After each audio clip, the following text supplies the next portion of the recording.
Not too long ago, I talked with Dale Bohannon, whom I've known since, I guess, the mid-1980s. And he told me something very interesting that he found back in the fall of 2000 while he was on a business trip. Listen to this, folks.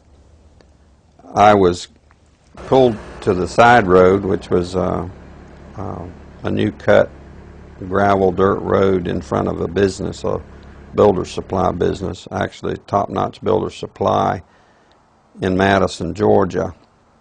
To my right, this was previously was a soybean field, and this little new cut road divided this field, and the right side of the road was filled with which I thought was portable toilets. So I never looked at them that close.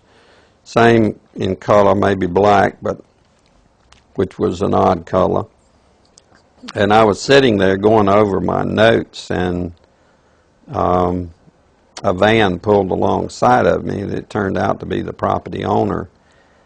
And he greeted me, and he was by himself, and so we had a good little dialogue there, and I asked him about the field of black boxes.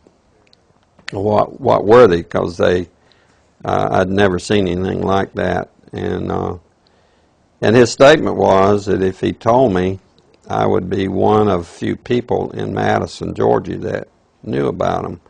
And he says they're disposable coffins, I believe he told me.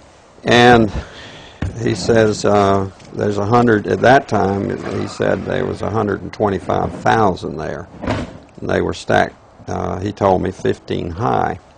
I asked him who owned them, and he stated that the CDC owned them and that they were leasing his land for storage. And he said his brother worked with the CDC in Atlanta and had been asked by the CDC to do a 3-year extension to place temporary morgues all across the nation. So in January of this year, 2005, we decided to drive to beautiful Madison, Georgia and take a look for ourselves. It was on a Sunday and no one was around, with the exception of this one pickup truck that was coming out the narrow road that we were going in on next to this field. We flagged down the pickup truck, and it was providential that the driver of this pickup truck turned out to be the son of the man that owned this field. So naturally, we started asking him questions. And he told us that not long ago, there had been as many as 500,000 of these grave liners or disposable coffins. We asked him for permission if we could look around, and he said yes, so we did. We're just getting an idea for the size of these boxes. What could these boxes be used for? Well, they're called casket liners. And that's an interesting term, isn't it? It's a casket liner. When I first heard the term casket liner, I thought perhaps a lining for a casket. But this is too big to be on the inside of a casket. So certainly this could be used as a casket. This is an inexpensive casket. And you can see the size here. There's lots of room. I think my friends here, we could all probably get inside. It might be a little cozy, but we'd fit just fine.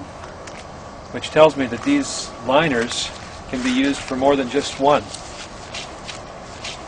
And one more time, what kind of liners are these? Casket liners. These are casket liners. That's what the man said. That's what the man told us. And we're told that there are about, well, there were about 500,000 out here. Later, as I went back to my home office, I spoke of it there, and of course, people usually don't want to hear too much about this kind of thing. So it's never been mentioned, publicly, except just here and there. because most, like I said, the reaction I got, people didn't want to know about it, the few people that I spoke to, and so I just dropped it. And till I went to a luncheon, a fundraiser for Representative Saxby Chambliss. He was running for his second term for the U.S. House of Representatives. And it was a crowd, probably 100, maybe 150. It was congressmen, senators, state senators, and mayors. There was one table we probably had 2 3-star generals and a couple of 1-star with their spouses. So it was a real high-powered meeting. But the keynote speaker was a congressman, and I don't remember his name. He'd just been in the House for a long time, and he was the chairman of the Armed Services Committee. And so he just spoke in behalf of Representative Chambliss and the importance of having him on board to be reelected due to our threats. But it had to do with the nuclear devices that was missing from the old Soviet Union, and they had gotten into terrorist hands, and it was, the emphasis was on the critical state that we face in this country. And he said we could lose tens of millions of people in the next decade, and he used those terms, due to a nuclear strike on U.S. soil. And I was sitting there, and it became very clear to me that that could very well explain why just weeks, I mean, could be 2 to 3 weeks prior to that meeting, that I had stumbled upon these, at that time, 125,000 disposable liners or caskets or coffins or whatever that could be termed as in that soybean field in Madison, Georgia. Did you catch what he said, friends? At this high-powered meeting, it was in Perry, Georgia, near Robins Air Force Base, the largest employer in the state of Georgia, Robins Air Force Base. The chairman of the Armed Services Committee was the keynote speaker. The chairman of the Armed Services Committee, whoever that may be, used to be Sam Nunn of Georgia, from the district I was born and raised in. Whoever that chairman is generally one of the most powerful men in Washington.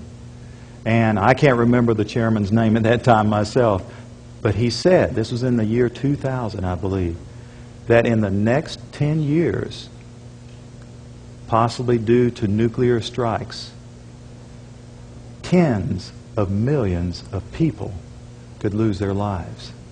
And we've just read what our prophet said.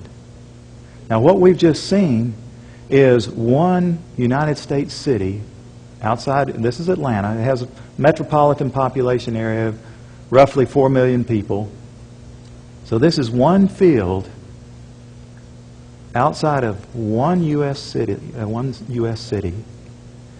and the brother of the man that owns this field, that the government is leasing this field from to store these disposable coffins, this brother was given 3 years to set up temporary morgues around the country.